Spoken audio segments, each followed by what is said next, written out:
Yeah, g'day guys. I don't know what happened there. It just cut out. I don't know when it did it. I've offered on for another 2 or 3 minutes before I realised that it stopped recording. So yeah, I'm not going to talk about that anymore. I was just talking shit anyway. So basically, I am now paddling down because I'm going to go through now and sort of explain what the future is. I've basically, after I got caught doing the trapping of the animals, I sat there and decided to just go all the way down now. Now, these rangers told me that they told me to wait at my campsite. I mean, I think I went way off course now I think about it. But these rangers told me I had to wait at my campsite. They never rocked up. I waited 2 weeks. And I was starting to actually, for the first time in the whole trip so up till then, which is about sort of 4 months into the trip, 4.5 months into the trip, roughly. It's the first time I actually felt a little bit sort of unwell, because I was living on fish only for two full weeks. I started living on fish only, and I started getting a little bit sort of dizzy, started a little bit lethargic is the word I was trying to think of earlier. Starting to get a little bit lethargic, and all that sort of stuff. I thought, nah, screw this, I'm not staying around here. You know, because I basically headed into my tins of food, because I had some spare tins of food. Now, this trip, I did forget to say, it was meant to be a full 12 months, right? Living off the land, see the winter through, and this and that and everything else. But I've kind of had to change it now because of this. So now I'm just going to go down to the end. I'm not going to do the winter thing anymore. I think I'll make it through winter. I've sat there and had quite a fair bit of rain during the time, and I sat there and did everything like normal. Now, I never went through weeks and weeks of rain. I only went through like a couple of days of rain at a time. I think twice I had like 2 or 3 days worth of rain. But it wasn't even full on rain. Like, it was just sort of just rain. You know, it wasn't like massive heavy rain, but it just rained for 2 days straight a couple of times. Alright. So I was meant to be for 12 months, and the original plan was actually, the absolute original plan for the Murray River was actually meant to be a pontoon boat. I'd seen somebody online do it, and I wanted to have a go at it. But because I couldn't organise it to sit there, and because of COVID, I sat and decided to just buy a canoe.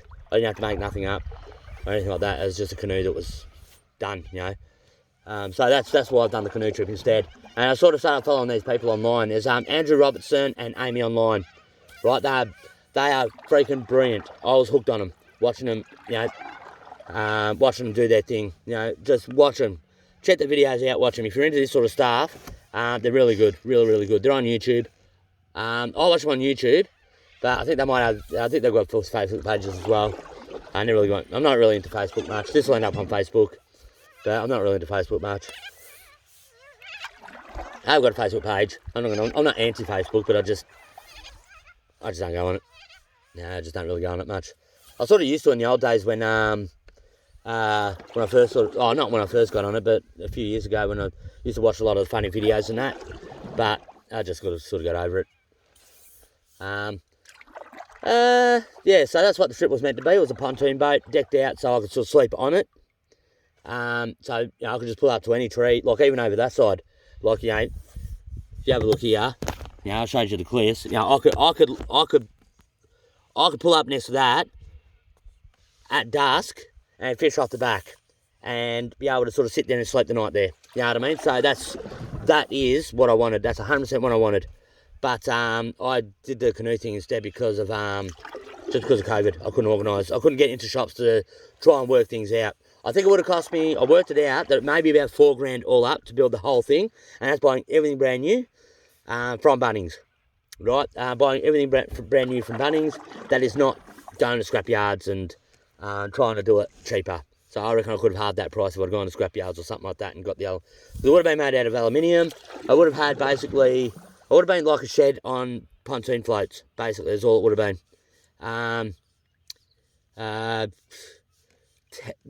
The actual construction of it, whether the whole thing was the whole shed part, because I would have slept inside the shed. Basically, it would have been a shed on floats, and I would have slept inside the shed, and I'd fish off the back, and that's what I wanted. That's the deal I wanted.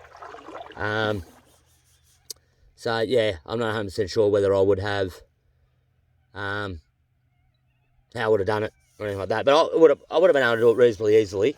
I didn't have access to the shops, so I couldn't go into the shops and I couldn't go into scrap yards and sit there and try and look at things that might, oh yeah, I can use that for that, and I can do this, I can do that, blah, blah, blah. So that was the deal. So I just got the Canoe instead. So I started following these guys, and these guys are awesome. Very good to listen to, very good to watch. Yeah, I'm not really into that sort of stuff, but I still enjoyed it. And that's what got me into doing this stupid idea. I just said freaking fault. Freaking hell. That's alright. I am enjoying it. I'm enjoying this, but I'm just not enjoying this. I've been tempted to use that motor, but I want to be able to say I did most of it. I want to be able to say I did all of it, but I can't. I'm going to be honest. I did have to use the motor for about, I would say, like I waffled on in the other video, about 120 k's roughly. But I think I counteracted that a little bit because I had to go against the current for a bit, and I had to help the motor. So that was a tough gig. So I reckon that wipes out half of it, half the motor usage. All right, so just make sure you remember that. You're going to start saying, you didn't paddle all the way. Yes, I did. Yes, I freaking did. And I paddled for the first third of it. Yeah, about the first third of it with 350 kilograms. Most kayakers do about 190 kilos in their kayak themselves, and that's everything. That's me, the kayak, the outriggers, and all the gear, everything. Everything you see sitting on the water is about 350 kilos. They do about 190, so I'm almost double what they do. So yeah, I'm not doing too bad. I'm not too worried about having to use that for a little bit. And I had to do the smart thing. Instead of do that, I fail completely. Now I've got I didn't show you the stick as well. I've got this stick. See that stick? So it's quite a long one and quite a thick one, this one. I originally got that near Swan Hill. Originally got one of those near Swan Hill because, actually no, it was before Swan Hill. That's the one I got at Swan Hill. I had it before Swan Hill because I was using my paddle to sort of push me in and out of the bank and whatever, and I thought, I don't really trust it. I wasn't putting too much weight on it, but, yeah. So I sat there and sort of got the stick and started using that. And I broke that in. Sorry, a little bit of heartburn actually. I got that in very early because I wanted to be able to use it. There's those skipper marks again. I feel like I'm waffling. Just give me 2 seconds. I'm back, and I got the head worked out. Right, so I used the paddle a couple of times. I thought, I don't want to do this. I don't want to break the paddle or anything like that. Now, so I sat there and got a stick to be able to push myself in and out. And I broke that stick going through Swan Hill. After Swan Hill, about 10 k's after Swan Hill. And for the next 100 kilometres roughly, very rough idea, on and off, I bottomed out a couple of times. In fact, one of the times, I bottomed out completely. I had to actually push myself back with the stick and find another way through the river. And I'm talking being in the middle like I am now. I'm right in the middle of the very middle of the river. This is how low it was near Swan Hill. But one of the guys said it's the lowest it's been all year.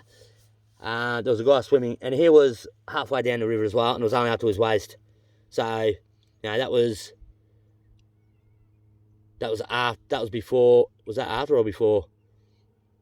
I think that was after. I think that was before I actually got beached properly. In fact, I don't think I'd been beached at that stage. That was very close to Swan Hill. It wasn't until about 10 k's after Swan Hill that it started getting really bad. And I actually had to tell 2 jet skiers to just be fucking careful, man, because I bottomed out. I'm in a canoe. So I'm less than a foot into the water, and I bottomed out. And I bottomed out about a dozen times. Complete stop once, and nearly a complete stop a couple of times, but I managed to scrape my way through. So I don't know what the bottom of this boat's going to look like, because I had to scrape through, and it's pretty bad. So that's what the stick's for.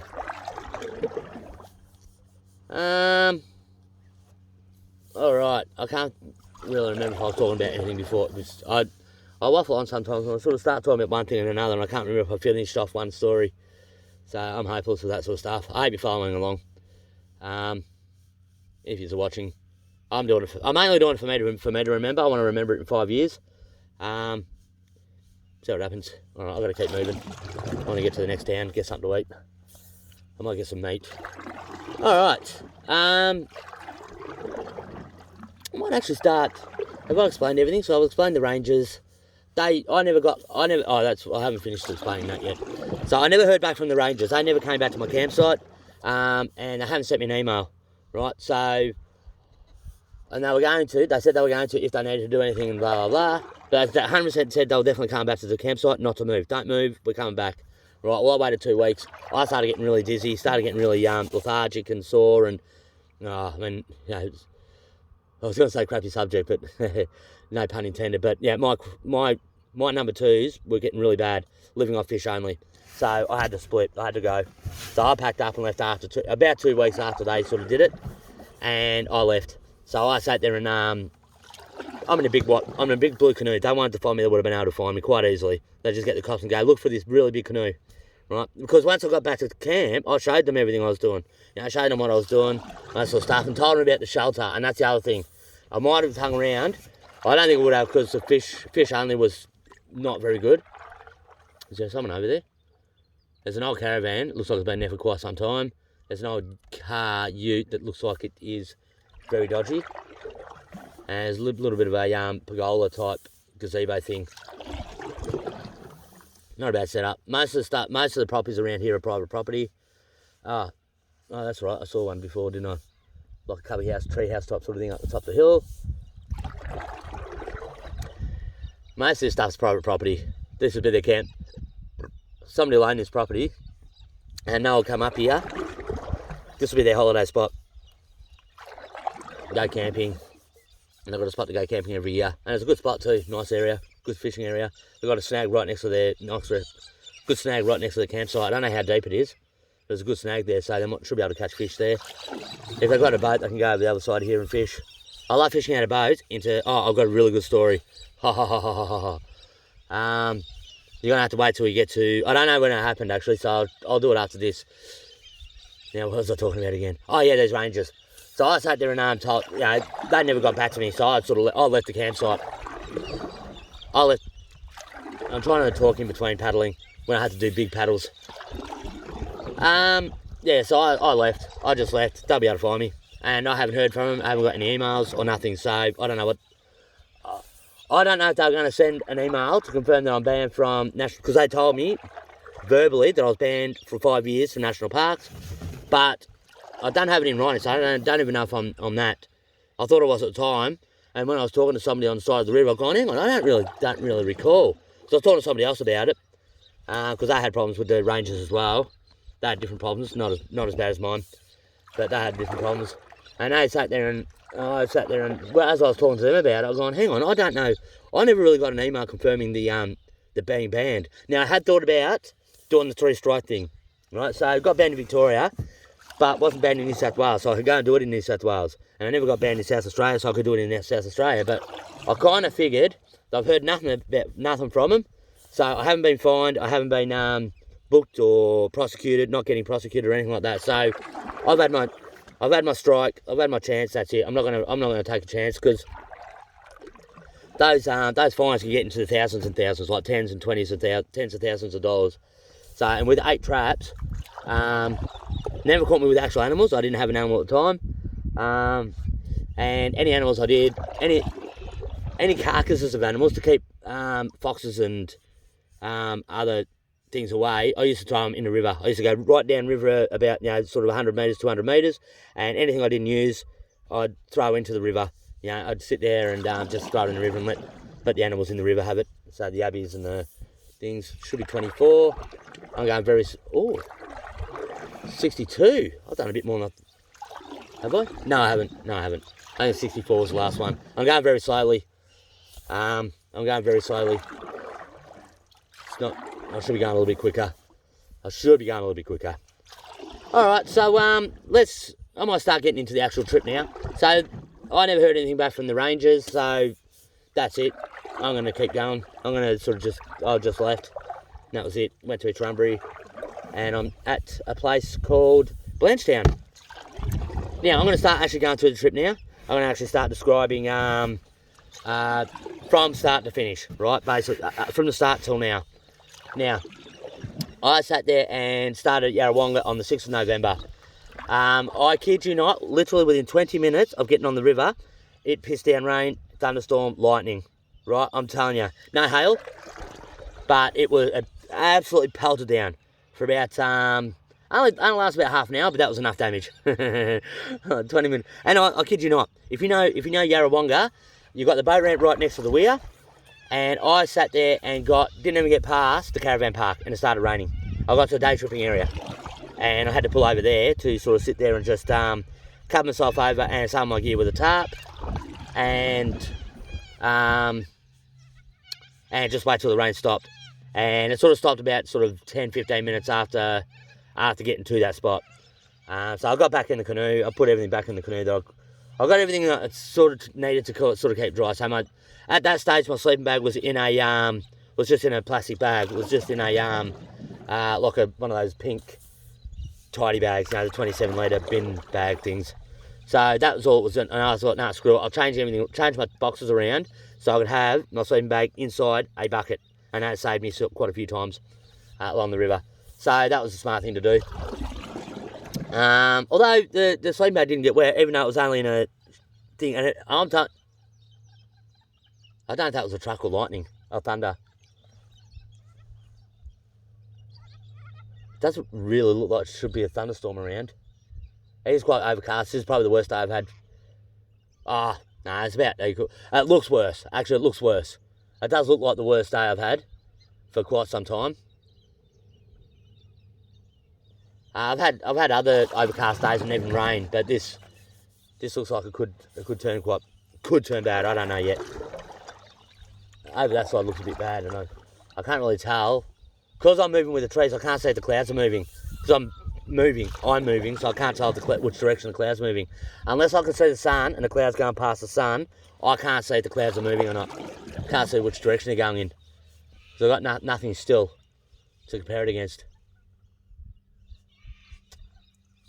It looks like it's going that way, but it could be because I'm paddling that way. Anyway.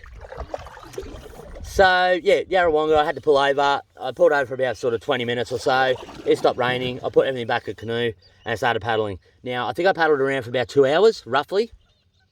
And I got to about 8 k's from the start of the river, from the start of where I got in. Right, I got about 8 k's, and this is on a Saturday arvo. And there was a lot of campers there, being a Saturday afternoon. Obviously, a lot of campsites, summer or spring. A lot of campsites were taken. So it took me quite a while to find a campsite. And I wanted to find one straight away. And I found one in a bit of an alcove, and it was actually quite a nice area. It's a very low-lying area that's sort of backed onto a swamp. So I knew if the river come up, I'd be in a bit of trouble. So I had to keep an eye on that. I just know the river enough. Even though I hadn't been on the river for about 20 years. And this is the first time I've been on the river for 20 years. And that is the first time I've ever camped that side of Turrumbary.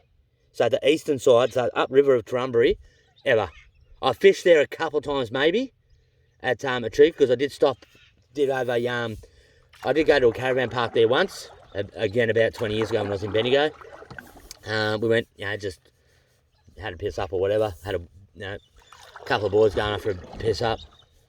I can't remember the other guy's name, Graham I used to work with, and there was another guy that came with us.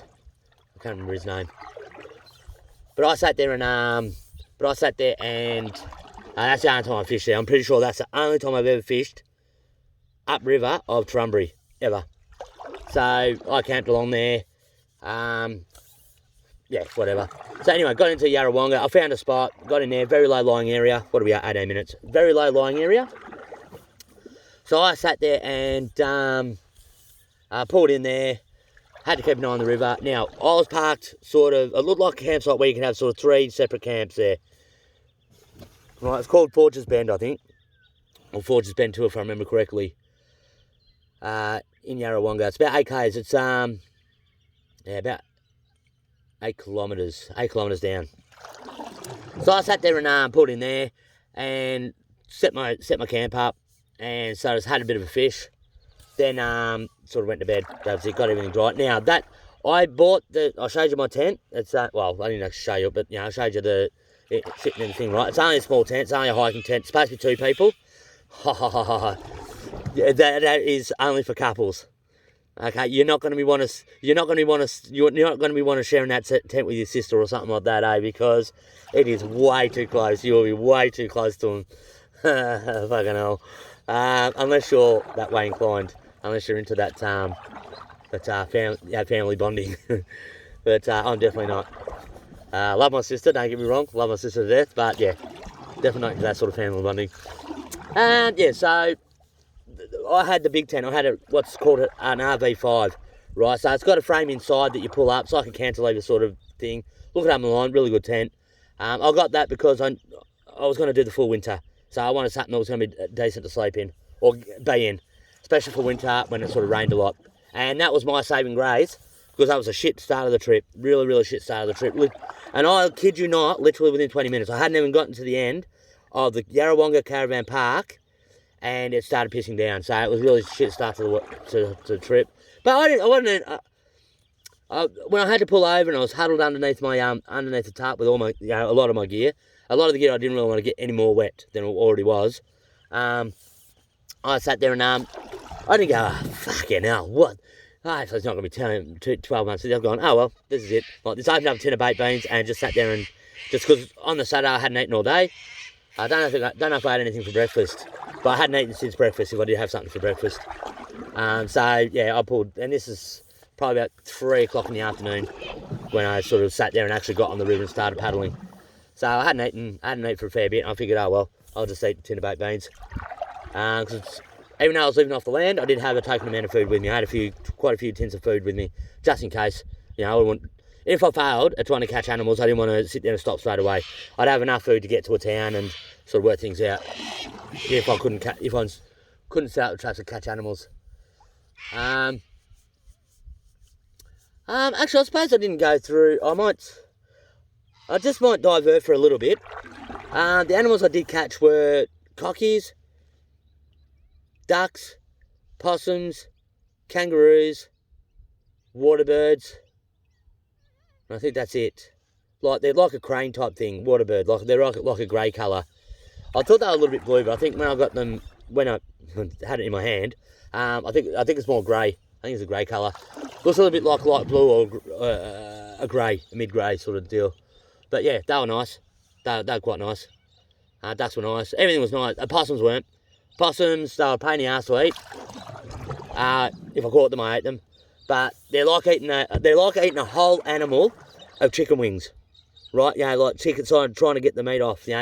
Just like rabbits. They're not. I mean, I don't know what the big. I don't mind eating rabbit. I don't mind it, but I wouldn't go out of my way for it. And it is the one thing on this river I have not seen at all. Not one single one. In fact, where was it? Might not have been last night. Might have been the night before. But I know it's within the last couple of days. It's the first time I've even seen scratchings and droppings, rabbit droppings on the side of the bank, on the side of the river. I have not seen it at all. Sorry, I just had a spider on there. Any rabbits, any evidence of rabbits. Not once until about 2 days ago. So it's 5 months on the river without not one single bit of evidence of rabbits being around. I didn't see them running up I didn't see them running up through the hills from the river while I'm paddling or anything like that. Not one single rabbit. And I mean that. That is no exaggeration at all. Only about 2 or 3 days ago, I sat there and saw scratchings, what looked like rabbit scratchings in the ground. And I think they were, and rabbit droppings, I'm quite positive. They were rabbit droppings and rabbit scratchings. And I think that was the night before. Not last night, but the night before. If not, it might be the night before that. So that's, so I'm just trying to think, and fish. Obviously fish. I ate a lot of fish. We're fishing a lot. Shrimp. I've got to feed a shrimp every now and again. I've got to feed a shrimp about once every week. And I've got to feed a yabbies about once every 3 or 4 days. And they weren't full feeds. If I caught a small fish, I could have the fish with shrimp afterwards. I'll cook the fish up, eat that, boil the water up for the shrimp while I'm eating my fish, and then cook the shrimp up and eat the tails or the yabbies. So I was getting a feed, and they weren't too bad. I didn't mind them. They were just a pain in the ass, obviously, sitting there peeling them and taking the tails off. I got to the point where I was just sort of cutting I don't know if you can do it, it's supposed to do it or whatever, but I just cut the tails off. While I was cooking my fish, I would sit there with my pot with containers and cut the tails off, and then just boil the tails. So that's all I had to do at the end. It was just way too much effort to sit there and try and do it after they were cooked. It just wasn't worth it for the amount of food, for the amount I might have been cutting off of the tail, which might have been. I mean, it would have been. When you're talking percentages, I would have been cutting a fair bit off. Would have been, it's just. I'm trying to eat those while I'm trying to weigh shore flies and all that sort of stuff, and that's more. If I'm doing this, that's energy I'm taking away. sitting there trying to shoot the flies away. So, they're not. Flies don't worry me too much, but obviously they're diseases and that. You don't want them on. You don't want them sitting on your food. I don't care if they're on my arms. I don't care if they're on my legs and all that sort of stuff. But just not. I don't like them around my face, and I definitely don't like them on my food. And there's just thousands of them, as you can imagine, being in the bush. So that's what I ate for my that's what I was eating, a gumbear and a trooker. I didn't do as much as a trooker, and I'll go through that later. I didn't do as much of that out of trooker as I did a gumbear, because there's a lot of people around at a trooker. I had to stay there for quite a fair bit because of being through Christmas. So I'll get back to that once I get to a trooker. I'm going to go back to Yarrawonga. Right, so I got to Yarrawonga. I got to my campsite. I set up. I had a bit of a fish on the first day. Got 3 fish, actually. Very straight away, 3 fish. Small Murray cod. Now, I did eat undersized fish. Undersized cod and undersized perch. I'm not going to lie about that. But I only did it. I did it because, I'm living off the land. I have to eat. Right, so, but I didn't do it at Yarrawonga because I was very early in the trip. I didn't need to. Right, I wanted to be at least a little bit respectful of it. Now, I sat there and stayed at Yarrawonga for about 8 days, I think, all up. A lot longer than I probably should have. But now I wanted to work out my canoe because I put the seat at the front. I did put the seat at the front thinking I could paddle from there because it looked like Amy online was doing it like that. But she's got a kayak paddle, I've only got a canoe paddle. And if I've got it right, and she was paddling from the front, she'd probably paddle faster. Now, what was happening with me, because I wasn't paddling that fast, the current was pushing the back of my boat around in front of me. Right, so it was just didn't work. So I stopped at Yarrawonga for a few days. I only want to stay there for a few days. Oh, that's quite a long way in, that snag. There's the one thing I've got to keep an eye out is snags. You get them quite a long way into the river sometimes. These guys in speedboats, absolutely crazy. And zipping around, I don't know if I could do it. I don't know if I could do it. I mean, I'm in a canoe, I can see right here. Sometimes you've got, sometimes they're just low enough that you can't see the water ebbing over the current over it. Especially when it's a quiet area, there's not much current. If there's plenty of current, then you can see them. Even when they're about, a good half a foot under the water, you can see the water sort of being disturbed by it, with the current. But here, you can't. There's no one knowing you would see. That'd have to be right on the surface for you to be able to see any disturbance in the current. Anyway, so back to Yarrawonga. So I stopped the fish there for a while. I stayed there for a while. I set my canoe up exactly how I needed to do it for the trip, because I'd done it at Sunbury, had everything in the canoe, but never paddled in it. So I had to sit there and try and work it out and work out the best way. Now I showed you my canoe. I've got photos. I'll have them on Facebook of it fully loaded with all my gear before I got rid of stuff. Now, that table that I showed you, that had 3 boxes on it. That had my clothing box, which is quite a big box. That had my sleeping bag, and that had my toilet paper, because they're the 3 lightest boxes to counteract the weight that's on this side. Now, my RV5, because to counteract the weight so this side wasn't tipping down like that, I had to put the RV5 right across this side here. You know what I mean? So, because that's 25 kilos. The solar panel is about sort of 15 kilos, I think. Seems too heavy, but I did weigh it. I know it was about 14, 15 kilos. The table is much about nearly the same size, nearly the same weight as, actually nearly the same size as well, I suppose. Nearly the same weight as the solar panel. So with the boxes on there, it weighed it down over that side a little bit too much.